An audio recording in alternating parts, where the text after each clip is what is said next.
Thank you, Dr. Vitul. Dignitaries on the dais and off the dais, and all the august audience, very good evening to everybody. आज का जो topic हमारे Bathinda citizen forum ने लिया है, बड़ा ही ज्वलंत टॉपिक है। इस पे हमारे डीसी साहब ने जो बोला, that was story of that side of the table. That is not the true story. That is the story which is being presented by the government and by the bureaucrats to the public and to the media. That is story of that side of the public table. जो doctor Pyarelal जी ने बोला, that was the crux of the scenario. Pyarelal जी ने कोई भी aspect इसमें से अनछुआ नहीं छोड़ा। उन्होंने पब्लिक हेल्थ भी कवर किया, उन्होंने प्राइवेट सेक्टर भी कवर किया, उन्होंने हिस्ट्री भी ली, उन्होंने डीसी साहब के जो क्वेश्चंस थे, जो उनकी डीसी साहब की एप्रीहेंशंस थी, उनका भी उन्होंने रिप्लाई किया। Being president of IMA Punjab, मैं आप लोगों से कहना ये चाहता हूँ कि जो हेल्थ है, हेल्थ के दो एस्पेक्ट्स हैं और उन दोनों एस्पेक्ट्स को कैरी आउट करने के लिए दो लोग हैं। दो एस्पेक्ट कौन से हैं? पहला एस्पेक्ट है प्रिवेंटिव हेल्थ या प्रमोशनल हेल्थ, दूसरा जो है वो है क्यूरेटिव एस्पेक्ट। एक्चुअली जो प्रिवेंटिव एंड प्रमोशनल हेल्थ का एस्पेक्ट है, that is actually the domain of government and actually the health is a states responsibility, मतलब ये गवर्नमेंट की रेस्पॉन्सिबिलिटी है। And government just cannot run कि जी प्राइवेट वाले ऐसे करते हैं, प्राइवेट वाले ऐसे करते हैं, प्राइवेट वाले ऐसे करते हैं, प्राइवेट वाले ऐसे करते हैं, जैसा कि अभी हमारे ऑनरेबल डीसी साहब ने बोला, जो कि जनरली हमारे बारे में बोला जाता है। उनमें से अब जो प्रिवेंशन है, प्रिवेंशन कहाँ से स्टार्ट होती है?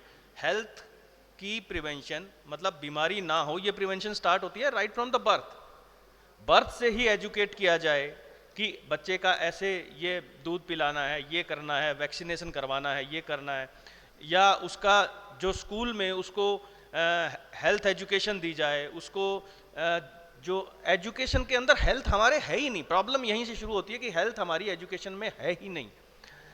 अपने जो एक सब्जेक्ट है, पब्लिक हेल्थ का सब्जेक्ट है, उस सब्जेक्ट में बच्चे प्रैक्टिकल देखते ही नहीं, बच्चे बुक्स लास्ट वाले दिन पढ़ते हैं, उनकी क्लासेस नहीं होती।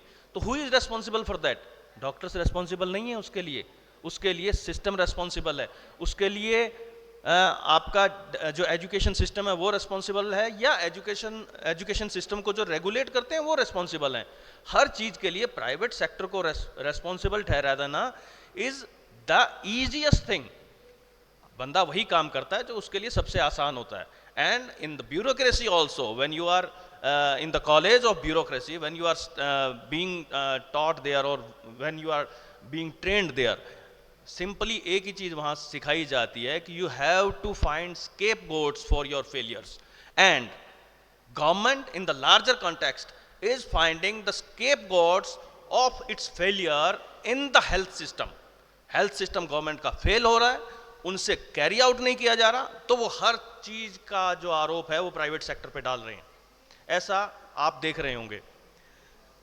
जैसे सर ने बात की कि जेनरिक मेडिसिन मिलती है, जेनरिक मेडिसिन 5 रुपए की आती है, वो 50 रुपए की आती है, या वही उसी तरह की 150 की आती है। इस मुल्क में कानून है, ड्रग रेगुलेशन का कानून है, इंप्लीमेंट कौन करवाएगा? जो उसकी पॉलिसीज हैं वो कौन बनाता है? हम नहीं बनाते, ब्यूरोक्रेट्स बनाते हैं। जो ड्रग पॉलिसी होती है, उस ड्रग पॉलिसी में एक डॉक्टर होता है और एक डॉक्टर के अलावा 10 दूसरे लोग होते हैं। कोई एनजीओ होता है, कोई ब्यूरोक्रेट होता है, कोई मीडिया पर्सन होता है, कोई एडवोकेट होता है। उस 11 लोगों में डॉक्टर की से क्या है? डॉक्टर को ब्लेम करना is the easiest thing. Drug की बात हो गई। अब वो कहते हैं कि जी जेनरिक 5 रुपए की आती है, वो 50 रुपए की। एक्चुअली जेनरिक 5 रुपए की नहीं आती। अपन एक सेट्रिजिन टैबलेट की बात करें, एक आप ब्रांडेड सेट्रिजिन लें, ऊपर वाली 5-6 कंपनीज की अगर आप ब्रांडेड सेट्रिजिन का एक स्ट्रिप लें तो आपको 50-60 रुपए कॉस्ट करेगा। लेकिन वही सेट्रिजिन अगर आप जेनरिक की लेते हो, वो उसके ऊपर जो प्रिंटेड प्राइस है वो लगभग 120 रुपए है। हालांकि वो भले ही 10 रुपए में रही है, 120 रुपए प्रिंटेड प्राइस है। अब केमिस्ट क्या करता है, वो 120 की जगह आपको 20% डिस्काउंट, जी आपको 90 रुपए में दे रहा हूं मैं, तो वो तो हो गया देवता। और जो 50-60 रुपए जो एमआरपी पे जो कोई मेडिकल स्टोर वाला या अगर किसी की डॉक्टर के उससे ले रहे हो जो कि अच्छी ब्रांडेड कंपनी की है, उसने आपको 2 रुपए का उसके ऊपर डिस्काउंट नहीं दिया, तो वो हो गया ट्रेटर। यही प्रॉब्लम समझने की है। आपको वही सेट्रिजिन 58 रुपए में ब्रांडेड मिल रही है, तो वो आदमी आपकी नजर में चोर है। वही सेट्रिजिन आपको अनब्रांडेड जेनरिक, जिस पे कोई कंट्रोल नहीं है प्रैक्टिकली, थियोरेटिकली कंट्रोल है उस पे, थियोरेटिकली तो उस पे कंट्रोल है, ऑन पेपर्स तो उस पे कंट्रोल है, लेकिन प्रैक्टिकली उस पे कोई कंट्रोल नहीं है, वो आपको 90 रुपए में मिल रही है। अब देखा जाए तो चोर कौन है? You are better person to decide. फिर ये बात करते हैं रेफरल सिस्टम की, कि जी रेफरल सिस्टम है, डॉक्टर ने ये कर दिया, ये इधर पेशेंट आता है, इतना रुपया, इतना उसमें फ्लीसिंग होती है, इतने का टेस्ट होता है, अननेसेसरी करवाए जाते हैं। पहली बात तो अननेसेसरी टेस्ट करवाने डॉक्टर्स ने शुरू नहीं किए। मैंने जब एमबीबीएस किया बीकानेर से, तो हमारा जो मेन था सिम्टम और साइंस के बेस्ड के ऊपर हमारा डायग्नोसिस होता था और उसी पे चल के हमारा ट्रीटमेंट पार्ट कवर होता था। लेकिन बाद में कंज्यूमर प्रोटेक्शन एक्ट आया, कौन लेके आया? हम नहीं लेके आए, हम नहीं चाहते थे कि इन चीज़ों को खराब किया। अब सीपीए आ गया, बंदे के एक सिंपल फीवर है, सिंपल फीवर में अगर आपने उसके टेस्ट करवा लिए तो आप चोर हो गए, और अगर आपने टेस्ट नहीं करवाए, 100 में से एक बंदे के कुछ हो गया और वो सीपीए में चला गया, तो वहां जज जो बैठे हैं वो एज पर लॉयर चलेंगे। लॉयर कहेगा जी इन्होंने ये टेस्ट नहीं करवाया, ये नहीं करवाया, ये करवाना चाहिए था, क्योंकि बुक में तो सब लिखे हुए हैं, होने भी चाहिए, क्योंकि बुक्स लिखी हुई हैं सारी वेस्टर्न वर्ल्ड की, तो उसके हिसाब से होने चाहिए। तो फिर ओनस जो आ जाता है वो फिर डॉक्टर पे आ जाता है कि जी आपने टेस्ट नहीं कराया, so you are guilty, you are find.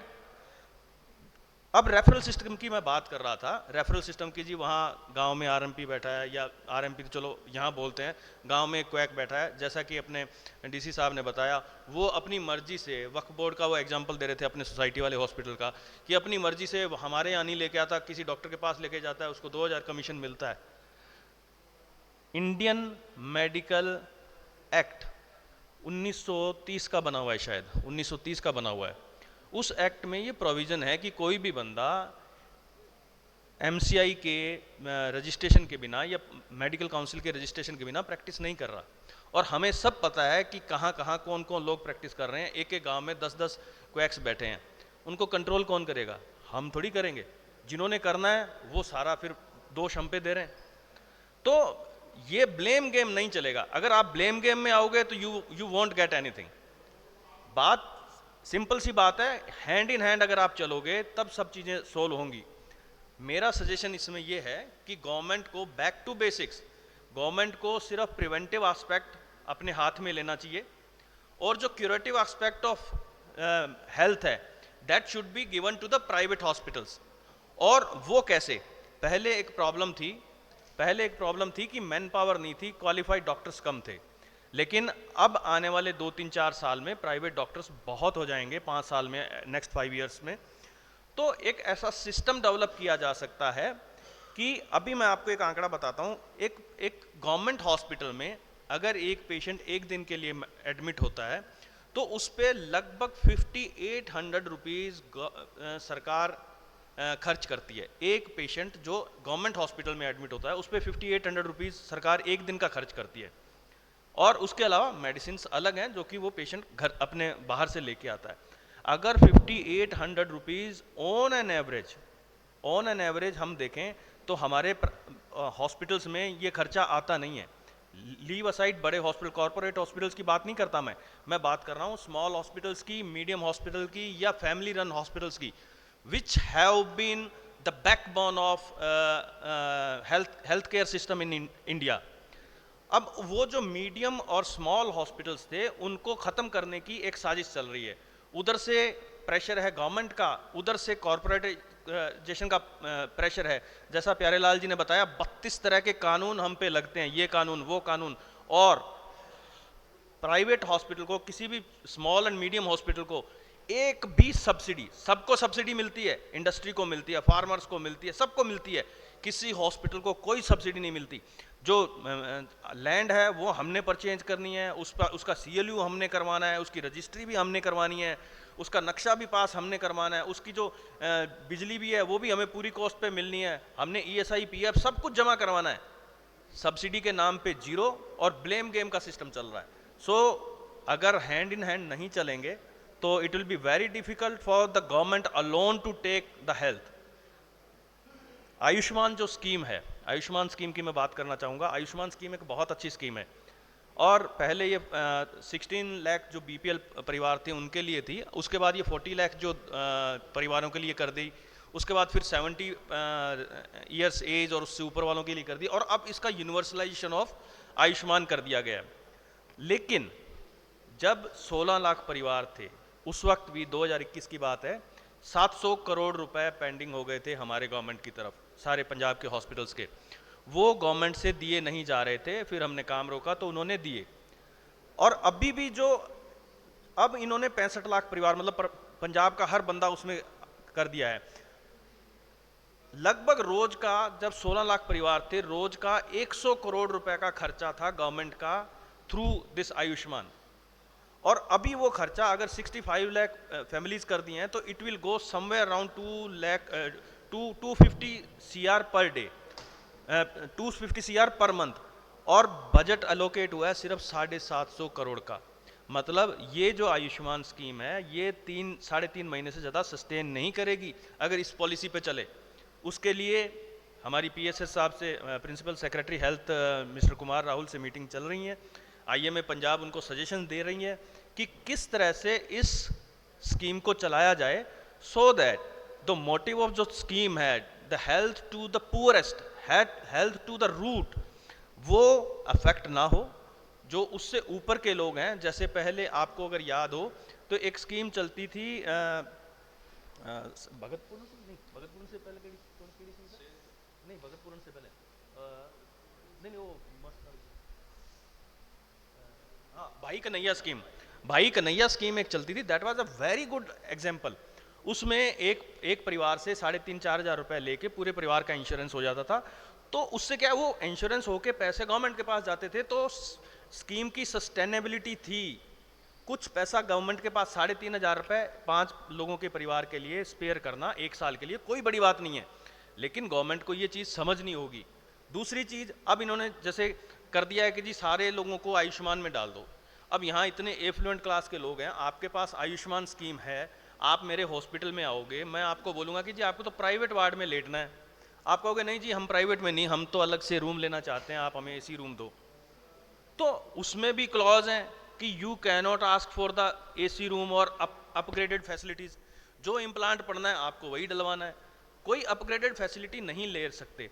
तो एक तरह से ये जो 65 लाख जो ऊपर के लोग हैं उनको गवर्नमेंट ने एक तरह से बाहर कर दिया है उससे, क्योंकि आप अगर आओगे, आपको मैं जनरल वार्ड में लेटाऊंगा, आप थोड़ी लेटोगे, या आपके मैं सिंपल इम्प्लांट डालूंगा, आपने TKR करवाना है, आपके सिंपल इम्प्लांट डालूंगा, तो और मैं कहूँगा कि गवर्नमेंट की तरफ से परमिशन नहीं है अच्छे इम्प्लांट की, आप कहोगे नहीं यार मैं तो नहीं करवाना, मेरा तू बिना स्कीम दे कर दे।